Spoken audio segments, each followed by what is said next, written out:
Certains d'entre nous gardent de lui des souvenirs d'enfance. Selon les régions, on l'appelle au Maroc Nfar, d'autres Tbal ou Riyad. Les appellations sont nombreuses, mais la mission est la même, réveiller les habitants des villes et surtout des anciennes médinas pour le Sahur. Un métier en voie de disparition, propre à la période de Ramadan qui reste quasi indispensable dans certains quartiers. Exemple, ce soir dans l'ancienne médina de Salé. Dans ce reportage signé Amel Houari, Younes Ben Zinab pour le commentaire.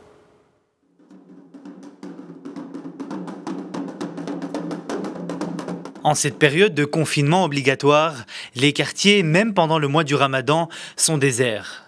Dans ce quartier de l'ancienne médina de Salé, seul lui fait son apparition chaque nuit et marque la présence à sa manière. C'est le Tbal ou Nfar, soit le réveilleur des gens pour le Sahur, dernier repas avant le jeûne.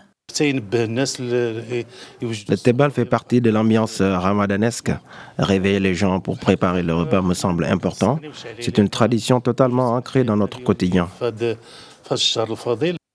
2 heures avant le premier appel à la prière du matin, il sillonne à pas vif les quartiers en tambourinant sur son instrument mythique, un spectacle récompensé par les âmes généreuses. Cette habitude enracinée dans les traditions de la culture marocaine est aux yeux de ses pratiquants un héritage ancestral. Ce métier a été transmis de génération en génération. Je fais le tour des maisons du quartier chaque nuit et les habitants sont généreux. Dieu merci.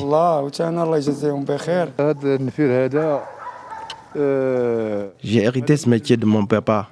Il était nefar, je l'accompagnais alors que j'étais encore plus petit. Et aujourd'hui, j'assure la relève. À l'époque, le Nfar était l'annonciateur du début du mois de Ramadan et officier de réveil matin.